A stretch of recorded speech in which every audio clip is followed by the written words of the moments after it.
जय माता दी। प्रिय भक्तों, आप सभी का हमारे चैनल मन की शांति में बहुत बहुत स्वागत है। आज आप सब आषाढ़ मास कथा का अध्याय 24 सुनेंगे। आइए कथा का शुभारंभ करते हैं। एक समय की बात है, देवर्षि नारद जी ने सृष्टि के रचयिता ब्रह्मा जी को प्रणाम करके विनम्रता से पूछा, हे देवाधिदेव, मैं चातुर्मास व्रत के पवित्र महात्म्य को विस्तार से सुनना चाहता हूँ। कृपा करके बताइए कि इन 4 महीनों का इतना अधिक महत्व क्यों माना गया है और इस व्रत का पालन करने से मनुष्य को कौन कौन से दिव्य फल प्राप्त होते हैं। नारद जी का यह प्रश्न सुनकर ब्रह्मा जी अत्यंत प्रसन्न हुए। उन्होंने कहा, हे देवर्षि नारद, सुनो, भगवान श्री हरि विष्णु ही समस्त प्राणियों को संसार रूपी भव सागर से पार उतारने वाले और मोक्ष प्रदान करने वाले परम करुणामय भगवान हैं।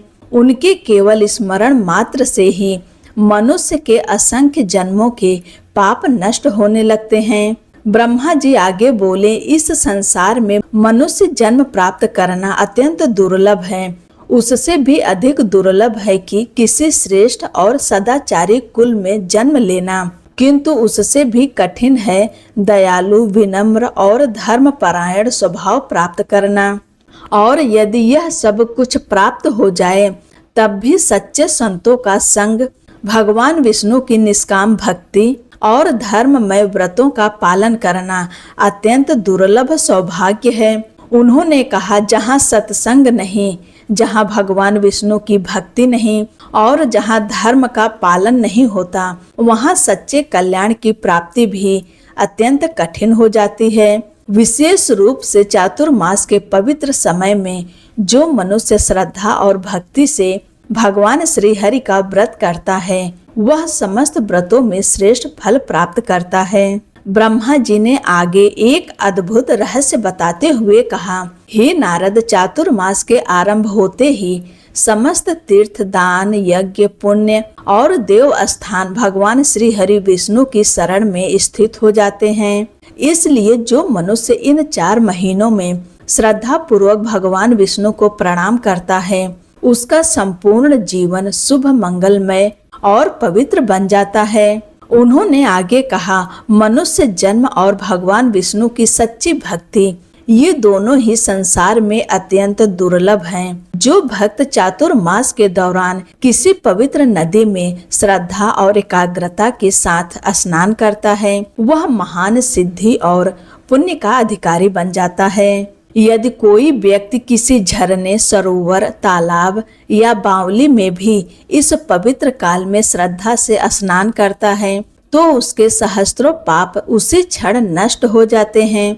और यदि कोई भक्त पुष्कर, प्रयाग अथवा किसी अन्य महातीर्थ में चातुर्मास के दौरान स्नान करने का सौभाग्य प्राप्त कर ले, तो उसके पुण्यों की गणना स्वयं देवता भी नहीं कर सकते। ब्रह्मा जी बोले, जो भक्त नर्मदा, प्राची, सरस्वती, भास्कर क्षेत्र या समुद्र संगम जैसे पवित्र तीर्थों में चातुर्मास के भीतर केवल एक दिन भी स्नान कर लेता है, उसके जीवन में पाप का लेस मात्र भी शेष नहीं रहता। और जो श्रद्धालु नर्मदा जी में 3 दिनों तक पूर्ण एकाग्रता से स्नान करता है, उसके असंख्य जन्मों के पाप चूर चूर होकर नष्ट हो जाते हैं। इसी प्रकार जो भक्त गोदावरी नदी में सूर्योदय के समय लगातार 15 दिनों तक स्नान करता है, वह कर्मों से बंधे इस नश्वर शरीर का त्याग करके अंततः भगवान श्री हरि विष्णु के दिव्य धाम को प्राप्त होता है। इसके बाद ब्रह्मा जी ने कहा, यदि कोई मनुष्य चातुर्मास के दौरान तिल मिले हुए जल, आंवले से युक्त जल अथवा बिल्व पत्र मिश्रित जल से स्नान करता है, तो उसके समस्त दोष और अशुद्धियां समाप्त हो जाती है और उसका तन तथा मन दोनों पवित्र हो जाते हैं। अंत में ब्रह्मा जी बोले, हे देवर्षि, देवाधिदेव भगवान श्री विष्णु के चरण कमलों के अंगुष्ठ से प्राप्त हुई पावन गंगा सदा से ही समस्त पापों का नाश करने वाली कही गई हैं, किंतु चातुर्मास के पवित्र काल में गंगा जी का महात्मा और भी अधिक बढ़ जाता है। इस समय श्रद्धा और भक्ति से किया गया गंगा स्नान मनुष्य के जीवन को पवित्र बनाकर उसे भगवान की कृपा का अधिकारी बना देता है। ब्रह्मा जी आगे कहने लगे, हे नारद, भगवान श्री हरि विष्णु का केवल स्मरण मात्र ही मनुष्य के सहस्त्रों पापों को भस्म कर देता है। इसलिए चातुर्मास के पावन समय में भगवान के चरणोदक स्वरूप गंगा जल को श्रद्धा पूर्वक मस्तक पर धारण करना अत्यंत कल्याणकारी माना गया है। उन्होंने आगे कहा, चातुर्मास में भगवान नारायण क्षीर सागर में योग निद्रा धारण करते हैं। इसी कारण इस समय समस्त जल में उनके दिव्य तेज का विशेष अंश विद्यमान रहता है। इसलिए इन 4 महीनों में किसी भी पवित्र नदी में श्रद्धा पूर्वक किया गया स्नान सामान्य दिनों की अपेक्षा अनेक गुना अधिक पुण्य प्रदान करता है। ब्रह्मा जी बोले, हे देवर्षि, बिना स्नान किए यदि कोई मनुष्य यज्ञ, दान, जप या अन्य शुभ कर्म करता है तो वे पूर्ण फल नहीं देते। शास्त्रों में कहा गया है कि ऐसे कर्मों का फल राक्षस ग्रहण कर लेते हैं। इसलिए स्नान केवल शरीर की शुद्धि नहीं बल्कि धर्म का प्रथम सोपान है। स्नान के बाद मनुष्य पवित्र होता है, सत्य के निकट पहुंचता है और धर्म का पालन करते हुए अंततः मोक्ष को प्राप्त करता है। उन्होंने आगे समझाया, रात्रि के समय तथा संध्या के समय विशेष परिस्थितियों जैसे ग्रहण आदि को छोड़कर स्नान नहीं करना चाहिए। अत्यधिक गर्म जल से स्नान करना भी उचित नहीं माना गया है। सूर्य के दर्शन से सभी कर्म शुद्ध होते हैं और चातुर्मास के समय जल स्वयं विशेष रूप से पवित्र हो जाता है। यदि कोई व्यक्ति रोग या वृद्धावस्था के कारण जल स्नान करने में असमर्थ हो तो भस्म स्नान अथवा मंत्र स्नान द्वारा भी शुद्धि प्राप्त कर सकता है। जो भक्त भगवान विष्णु के चरणोदक पवित्र तीर्थों या नदियों में श्रद्धा से स्नान करता है, उसका केवल शरीर ही नहीं बल्कि उसका मन और चित्त भी निर्मल हो जाता है और चातुर्मास में इस साधना का महत्व अनेक गुना बढ़ जाता है। इसके बाद ब्रह्मा जी ने कहा, भगवान श्री हरि के शयन काल में प्रत्येक प्रातः स्नान के पश्चात श्रद्धा पूर्वक अपने पितरों का तर्पण अवश्य करना चाहिए। इससे महान पुण्य की प्राप्ति होती है। यदि कोई संगम स्थल पर स्नान करके देवताओं और पितरों का तर्पण करे तथा जप, हवन और भगवान का स्मरण करे तो उससे अनंत गुना फल प्राप्त होता है। उन्होंने आगे कहा, हर शुभ कार्य से पहले भगवान गोविंद का स्मरण करना चाहिए, क्योंकि चातुर्मास समस्त गुणों से युक्त अत्यंत पवित्र काल है। इन 4 महीनों में श्रद्धा, स्मरण और धर्म भाव से प्रत्येक शुभ कर्म करना चाहिए। सत्संग करना, गुरु और ब्राह्मणों का सम्मान करना, देवताओं और अग्नि का पूजन, गौ सेवा, वेदों का अध्ययन, सत्य बोलना, दान देना और धर्ममय जीवन जीना, ये सभी सनातन धर्म के प्रमुख आधार हैं। किंतु जब भगवान विष्णु योग निद्रा में होते हैं तब इन्हीं साधनों का फल असंख्य गुना बढ़ जाता है। यदि कोई भक्त प्रतिदिन केवल 2 घड़ी भी एकाग्रचित होकर भगवान श्री हरि का ध्यान करता है और उनकी सेवा करता है तो उसके 100 जन्मों के पाप भी भस्म हो जाते हैं। और यदि कोई मनुष्य चातुर्मास जैसा दुर्लभ अवसर पाकर भी योग, साधना और भक्ति में मन नहीं लगाता तो समझो उसके हाथों से अमृत का पात्र ही छूट गया। इसलिए बुद्धिमान मनुष्य को सदैव संयम में रखने का प्रयास करना चाहिए, क्योंकि मन पर विजय प्राप्त करने वाला ही वास्तविक ज्ञान प्राप्त करता है। ब्रह्मा जी ने आगे धर्म का सार बताते हुए कहा, क्षमा से मन को वश में करो। सत्य ही परम धर्म है, सत्य ही परम तप है और सत्य ही परम ज्ञान है। धर्म की प्रतिष्ठा भी सत्य पर ही आधारित है। इसी प्रकार अहिंसा धर्म का मूल है। इसलिए मन, वचन और कर्म से किसी भी प्राणी को कष्ट नहीं पहुंचाना चाहिए। चोरी, छल, कपट, पराये धन का हरण और अधर्म पूर्ण आचरण सदैव त्याज्य है। विशेषकर चातुर्मास में इन सभी दोषों से दूर रहना चाहिए। उन्होंने आगे कहा, जो मनुष्य बिना अहंकार के निष्काम भाव से अपने कर्तव्यों का पालन करता है, वही सच्चा योगी और महाज्ञानी कहलाता है। चातुर्मास में जीवों पर दया करना अत्यंत श्रेष्ठ धर्म माना गया है।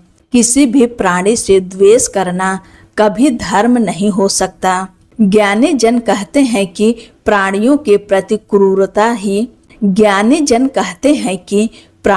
प्रति क्रूरता ही सहस्त्रों पापों का मूल कारण है।